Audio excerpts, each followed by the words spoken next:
ক্রিকেটের সকল নিউজগুলো হচ্ছে নেগেটিভ। একটা ব্যাট ডে যাওয়া নিয়ে তাকে এত সমালোচিত করার আমি কোনো কারণ দেখি না। লিপু ভাইরা বলে মোসাদ্দেকদের দিন শেষ, সোহানকে আমি সুযোগ দিব না বা দিতে চাই না, ইনজুরি, এই কাহিনীগুলো যে করে এগুলো যে আসলে আনফেয়ার দলের জন্য, সেটা কিন্তু শামীম পাটোয়ারি বলেন, তানভীর বলেন, ইমন বলেন আজকে প্রুভ করে দিয়েছে।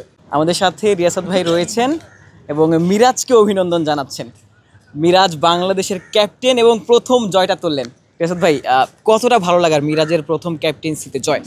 না, সবচেয়ে বড় ব্যাপার যে বাংলাদেশে একটা জয় দরকার ছিল। মানে বাংলাদেশ যেভাবে আসলে একটা সিচুয়েশনে পড়েছিল যেখানে জয় পাওয়া যাচ্ছে না, বাংলাদেশ হারছে, বাংলাদেশের মানুষ ক্রিকেট থেকে মুখ ফুরিয়ে নিচ্ছে, স্পন্সর আসছে না ঠিকভাবে, ইন্ডিয়া সিরিজ পিছিয়ে গেছে, মানে ক্রিকেটের সকল নিউজগুলো হচ্ছে নেগেটিভ। সেই জায়গায় আসলে শান্তির সুবাতাস দরকার ছিল, যেটা মিরাজ বিষয় না। মিরাজের দলের যে 11 জন ক্রিকেটার এখানটায় খেলেছে প্রত্যেকে অসাধারণ করেছে। এবং এই জয়টা আমার কাছে মনে হয় যে শুধু পুরো বাংলাদেশকে না, আমরা যারা কাভার করতে এসেছি সবাইকে একটা বিশেষ স্বস্তি দিয়েছে এবং পরবর্তী ম্যাচে বাংলাদেশ জিতলে সিরিজটা জিতে যাবে সেই বার্তাও দিয়েছে একই সাথে। একটু মানে রিসপন্সটা একটু বেড়ে গিয়েছিল কিনা যে আসলে হারতে পারি আমরা? না, আমার কাছে সবসময় মনে হয়েছে বাংলাদেশ জিতবে, সত্যি কথা যেটা। কারণ হচ্ছে unit just one good ball, যেহেতু খেলছিলেন একজনই, তাকে আউট করার জন্য একটা ভালো বলই দরকার ছিল এবং মুস্তাফিজ সেটা করে দেখিয়েছে। আজকে তার ব্যাট ডে গেছে, একটা ব্যাট ডে যাওয়া নিয়ে তাকে এত সমালোচিত করার আমি কোনো কারণ দেখি না। যুক্তরাষ্ট্রের 1 নম্বর জিম চেইন গোল্ড জিম এখন আবারও বাংলাদেশে। বসুন্ধরা আবাসিক এলাকা ও বসুন্ধরা সিটি শপিং মলে।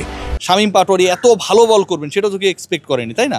সো সবাই মিলেই টিম, সবাই মিলেই রেজাল্ট। একজন পার্টিকুলার খারাপ করবে বলেই তো বাকি 10 জন আছে। সো আমরা যদি সেভাবে ভাবি, আমার কাছে মনে হয় যে সেটা দলের জন্য অনেক ইতিবাচক। এবং বাংলাদেশ সিরিজ জিততে পারবে কিনা, আমি শুরু থেকেই বলে আসছি যে বাংলাদেশ 2-1 জিতবে। আই হোপ সো, আমি সেই স্বপ্নটা দেখি, বাংলাদেশ ভালো করবে, জিতবে। শেষ পর্যন্ত যদি না পারে সেটা কোনো বড় ব্যাপার না, কিন্তু বাংলাদেশ ভালো ক্রিকেট খেলবে, গুড কোয়ালিটি ক্রিকেট, গুড ব্র্যান্ডের ক্রিকেট খেলবে। এবং ক্যান্ডিতে বাংলাদেশ যদি যেই ক্রিকেটটা গত 2 ম্যাচে খেলেছে, আগের ম্যাচের সবচেয়ে ফল ডাউন কী হয়েছে, 5 রানে আপনি 7 উইকেট হারিয়েছেন, আদারওয়াইজ কিন্তু ওই ম্যাচেও বাংলাদেশ জিতে যেত সত্যি। এখান থেকে আমরা খেলা দেখেছি।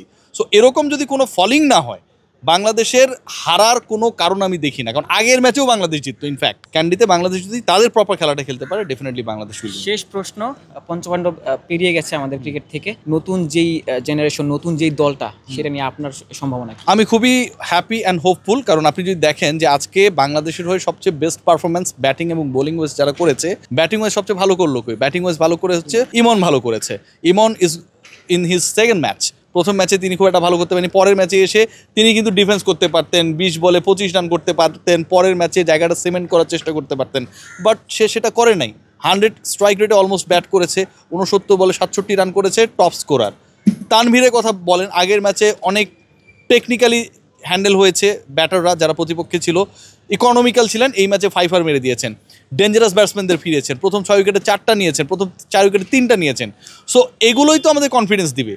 নতুন ক্রিকেটারদের উপর যে আমরা আস্থা রাখি না, খেলার সুযোগ করে দিই না, লিপু ভাইরা বলে মোসাদ্দেকদের দিন শেষ, সোহানকে আমি সুযোগ দিব না বা দিতে চাই না, ইনজুরি, এই কাহিনীগুলো যে করে এগুলো যে আসলে আনফেয়ার দলের জন্য, সেটা কিন্তু শামীম পাটোয়ারি বলেন, তানভীর বলেন, ইমন বলেন আজকে প্রুভ করে দিয়েছে।